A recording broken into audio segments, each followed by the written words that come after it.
এই দেশের জনগণের স্বার্থের জন্য, জনগণের জীবনের জন্য জীবন দেওয়া, এবং উনি সেটাই করে দেখাবেন। উনি সেটাই করে দেখাবেন। উনি বাবা মা জীবন দিচ্ছেন, উনিও জীবন দেবেন। কিসের জন্য? জনগণের জন্য, জনগণের স্বার্থে, কমানোর জন্য। আপনারা ওনার জন্য দোয়া করবেন। ওনার প্ল্যানের মধ্যে অনেক কিছু আছে, বিস্তারিত আমি বলতে চাই না। আমি কিছু কিছু জানি, পুরোটাও আমি জানি না। তবে একটা বলি, উনি দুইটা ঘোষণা দিচ্ছেন, ফ্যামিলি কার্ড, ফ্যামিলি কার্ডের কথা বলছে, আর একটা হচ্ছে কৃষি কার্ড। এই ফ্যামিলি কার্ড, কৃষি কার্ডের কথা আপনারা শুনেছেন ইতিমধ্যে, সেটা দিবে। আরো অনেক কিছু আছে, খাল করে অনেক আছে ভাইরা বোনেরা আসে। ইনশাআল্লাহ আল্লাহ যদি বাঁচায় রাখে, তারপরে একটা পরিবর্তিত রাষ্ট্র দেখতে পারবেন। রাষ্ট্রের পরিকল্পনা হচ্ছে অর্থনৈতিকভাবে স্বাবলম্বী করা, আমরা বেকারত্ব দূরীকরণ করা, শিক্ষার মান উন্নয়ন করা, জনজীবনের মান উন্নয়ন করা, সেটাই হচ্ছে লক্ষ্য। আমি বললে ঘুমান আর আপনি বললে ঘুমান, তা না। আমরা চাই আজকে সবাই যাতে একটা পর্যায়ে আসে, জীবনযাত্রার মান যাতে একটা পর্যায়ে আসে। আমাদের প্রতিটা ঘরে ঘরে যদি বাড়িতে যদি একটা টেলিভিশন, একটা যদি রেফ্রিজারেটর কিনে আনার সক্ষমতা তৈরি করা, অর্থনৈতিক সক্ষমতা, সেটা হচ্ছে আমাদের লক্ষ্য। আপনি দোয়া করবেন ইনশাআল্লাহ তাআলা।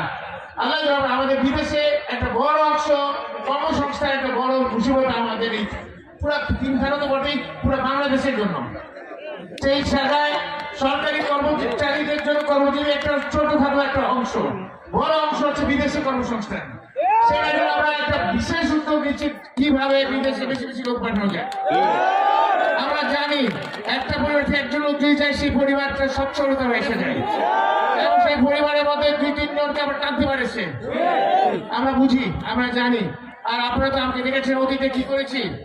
আল্লাহ যদি রহমত করে, আমার যতটুকু সাধ্য আছে ইনশাআল্লাহ পুরাটা দিব আপনাদের। আল্লাহ যদি রহমত করে এটুকুই আপনি বলবো। আর উন্নয়ন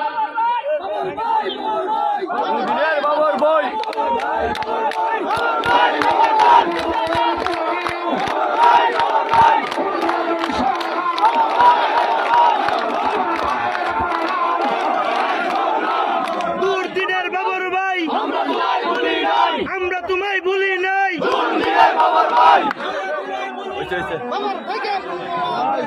উন্নয়ন একটা চলমান প্রক্রিয়া, একটা চলমান প্রক্রিয়া। একটা উন্নয়ন হলে আর উন্নয়ন নতুন চলে আসে, তাই না? ইনশাআল্লাহ তাআলা আল্লাহ যদি রহমত করে, এটা আমার উপর ছেড়ে দেন ভাই।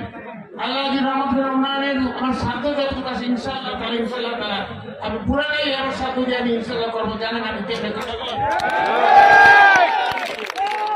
আর পরিশেষে আর বক্তব্য দীর্ঘায়িত করবো না। আগামী 12ই ফেব্রুয়ারি নির্বাচন। আমার নেতা বলেছেন